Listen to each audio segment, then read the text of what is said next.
പിതാവിൻ്റെയും പുത്രൻ്റെയും പരിശുദ്ധാത്മാവിൻ്റെയും നാമത്തിൽ ആമേൻ. ഈശോയിൽ സ്നേഹം നിറഞ്ഞവരെ, 50 നോമ്പിൻ്റെ 8ാമത്തെ ദിവസമാണിന്ന്. ഫെബ്രുവരി 23 തിങ്കളാഴ്ച ദിവസം.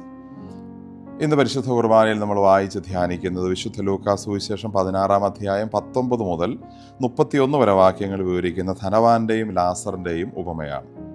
തിരുവചനം 16-ാം അധ്യായം 22-ാം വാക്യത്തിൽ ഇങ്ങനെ പറയുന്നു: ആ ദരിദ്രൻ മരിച്ചു, ദൈവദൂതന്മാർ അവനെ അബ്രാഹത്തിൻ്റെ മടിയിലേക്ക് സംവഹിച്ചു. അവൻ്റെ ദാരിദ്ര്യം മാറ്റാൻ ദൈവത്തിനാകുമായിരുന്നില്ലേ? അവനെ ഇങ്ങനെ ഈ ഭൂമിയിലിട്ട് പീഡിപ്പിക്കേണ്ടതുണ്ടായിരുന്നോ? എന്തിന് ഇത്രയും സഹിക്കാൻ അനുവദിച്ചു? ചില ആളുകൾ ചോദിക്കാറുണ്ട്, ദൈവം ഉണ്ടോ? ദൈവം ഉണ്ടെങ്കിൽ എന്തുകൊണ്ടാണ് സഹനം ഈ ഭൂമിയിൽ വരുന്നത്? എന്തുകൊണ്ടാണ് ആളുകൾ കഷ്ടപ്പെടാനും പീഡ അനുഭവിക്കാനും അപ്രതീക്ഷിതമായിട്ട് വേർപിരിഞ്ഞു പോകാനും ഒക്കെ ഇടയാക്കുന്നത്? ദൈവം എന്ന ഒരാളുണ്ടെങ്കിൽ ഇതെല്ലാം മാറ്റിക്കൊടുക്കാമായിരുന്നില്ലേ? ഈ ചോദ്യങ്ങൾക്കുള്ള ഉത്തരമാണ് ഈ കഥാസന്ദർഭം, ഈ ഉപമ. അതിൻ്റെ ഉത്തരം ഇവിടെ നമ്മൾ കാണുന്നു. ഈ സഹനം 2 കാര്യങ്ങൾ ഈ ലാസറിന് നേടിക്കൊടുത്തു എന്നാണ് നമ്മൾ തിരുവചനത്തിൽ നിന്ന് മനസ്സിലാക്കുന്നത്. ഒന്ന്, ഈ ഭൂമിയിലെ സഹനമാണ് ലാസറിന് സ്വർഗത്തിലേക്കൊരു പ്രവേശനം, സൗഭാഗ്യത്തിലേക്ക് ഒരു പ്രവേശനം സാധ്യമാക്കി കൊടുക്കുന്നത്. കുട്ടികൾക്ക് ഇത് പരീക്ഷാകാലമാണ്. പരീക്ഷയ്ക്ക് നന്നായി കഷ്ടപ്പെട്ട് പഠിക്കുന്ന ഒരു കുട്ടിക്ക് വലിയ വിജയം നേടാനാകും. എന്നാൽ നമ്മൾ ആരെങ്കിലും പറയുമോ, കഷ്ടപ്പെടാതെ കോപ്പി അടിച്ചോ അല്ല ചോദ്യപേപ്പർ നേരത്തെ ചോർത്തി അതിൽ നിന്ന് ചോദ്യം മനസ്സിലാക്കി ആ ഉത്തരങ്ങൾ മാത്രം എഴുതി വെച്ച് പരീക്ഷയ്ക്ക് മാർക്ക് നേടുന്ന ഒരാളെ നമ്മൾ ഒരിക്കലും അപ്രീഷിയേറ്റ് ചെയ്യില്ല. അയാൾ കഷ്ടപ്പെട്ട് ഒരു വർഷം മുഴുവൻ പഠിച്ച് പകലാക്കി ഉറക്കം മാറ്റിവെച്ച് ഭക്ഷണം മാറ്റിവെച്ച് കഷ്ടപ്പെട്ട് പഠിച്ച് നേടിയെടുക്കുന്ന വലിയ വിജയങ്ങളെയാണ് നമ്മളെപ്പോഴും അപ്രീഷിയേറ്റ് ചെയ്യുന്നത്. എത്ര സ്നേഹമുള്ള മാതാപിതാക്കളും എൻ്റെ കുട്ടിക്ക് ബുദ്ധിമുട്ടാകും, എൻ്റെ കുട്ടിക്ക് ടെൻഷനാകുമെന്ന് കരുതി പഠിക്കണ്ടെന്ന് പറയാറില്ല. പരീക്ഷ ബുദ്ധിമുട്ട് തരുന്ന കാര്യമാണ്, അതുകൊണ്ട് പരീക്ഷ എഴുതേണ്ട കാര്യമില്ല എന്ന് പറയാറില്ല. കാരണം അപ്രകാരമുള്ള കഷ്ടപ്പാടാണ് ആ കുട്ടിക്ക് നല്ല അറിവ്, പൊതുബോധം ആ വിഷയത്തെക്കുറിച്ച് കൊടുക്കുന്നതും അതിൽ നിന്ന് വരുന്ന പരീക്ഷയ്ക്ക് നന്നായി എഴുതാൻ അവനെ അല്ലെങ്കിൽ അവളെ പ്രാപ്തയാക്കുന്നത് ആ കഠിനാധ്വാനവും ആ കഷ്ടപ്പാടുമാണെന്നും മാതാപിതാക്കൾക്കും അധ്യാപകർക്കും എല്ലാവർക്കും അറിയാവുന്നുള്ളത് കൊണ്ട് നന്നായി കഷ്ടപ്പെട്ട് പഠിക്കാനാണ് പ്രേരിപ്പിക്കുന്നത്.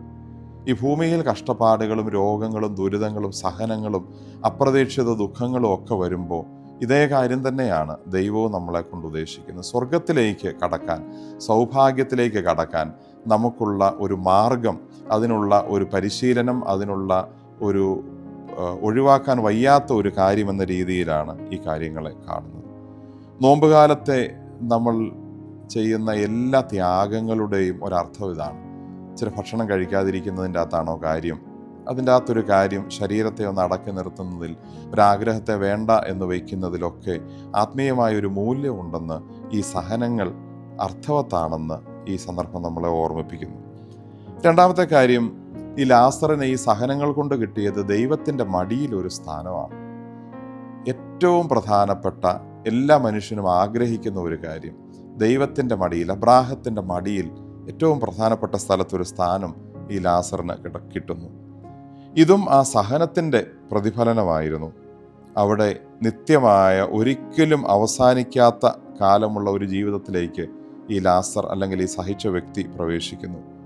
ഇതിനായിട്ടാണ് ഭൂമിയിൽ ചെറിയൊരു കാലം, അതൊരു പക്ഷേ ഒരു മനുഷ്യായുസ്സെന്ന് നമ്മൾ പറയും, കഷ്ടപ്പാടും പീഡകളുമൊക്കെ അനുഭവിച്ച് നമ്മൾ ത്യാഗങ്ങൾ അനുഷ്ഠിച്ച് ഈ സ്വർഗത്തിലേക്ക് കടന്നു പോകുന്നത് ഒരിക്കലും അവസാനിക്കാത്ത ഒരു കാലത്ത് സൗഭാഗ്യത്തിൽ ദൈവത്തിൻ്റെ മടിയിൽ ആയിരിക്കുന്നതിന് വേണ്ടിയാണ്. നമ്മൾ ബോധപൂർവം ചില സഹനങ്ങൾ ഏറ്റെടുക്കുമ്പോൾ അത് നഷ്ടമല്ല, ബലഹീനതയല്ല, മറിച്ച് നേട്ടത്തിലേക്കുള്ള ഒരു ഒരുക്കമാണ്, നേട്ടത്തിലേക്കുള്ള വഴിയിലാണ് നമ്മൾ നടക്കുന്നത് എന്ന ബോധ്യമാണ് ഇന്ന് ഈ ധനവാന്റെയും ലാസറിൻ്റെയും കഥയിലെ ലാസറിൻ്റെ സഹനം നമ്മളെ പഠിപ്പിക്കുന്നത്. അതുകൊണ്ടാണ് ആ ദരിദ്രൻ മരിച്ചു. അവൻ മരിക്കുന്ന സമയത്തും ദരിദ്രനായിരുന്നു, പക്ഷേ ആ കാലം നന്നായി പൂർത്തിയാക്കിയതുകൊണ്ട് തിരുവചനം പറയുന്നു, ഉടനെ ദൈവദൂതന്മാർ അവനെ അബ്രാഹത്തിൻ്റെ മടിയിലേക്ക് കൊണ്ടുപോയി. ധനവാൻ മരിച്ച് അടക്കപ്പെട്ടപ്പോൾ ലാസർ മരിച്ച് എടുക്കപ്പെട്ടു, ദൈവത്തിൻ്റെ മടിയിലേക്ക് എടുക്കപ്പെട്ടു എന്ന് നമ്മൾ കാണുന്നു.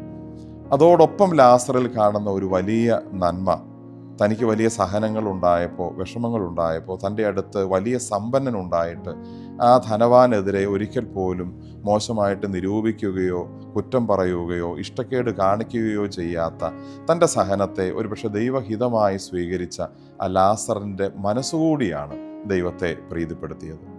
സ്നേഹമുള്ളവരെ, നമുക്കും മറ്റാരോടും പരിഭവമോ ഇഷ്ടക്കേടോ ഇല്ലാത്ത ഒരു നല്ല മനസ്സുണ്ടായിരിക്കട്ടെ.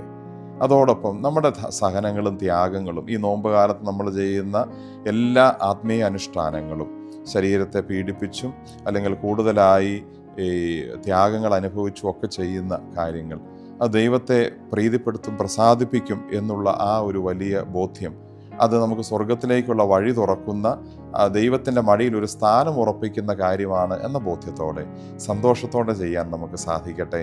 അങ്ങനെ നമ്മളും ദൈവത്തിൻ്റെ മടിയിലേക്ക് ഒരു നാൾ എടുക്കപ്പെടാനിടയാവട്ടെ. ആമേൻ.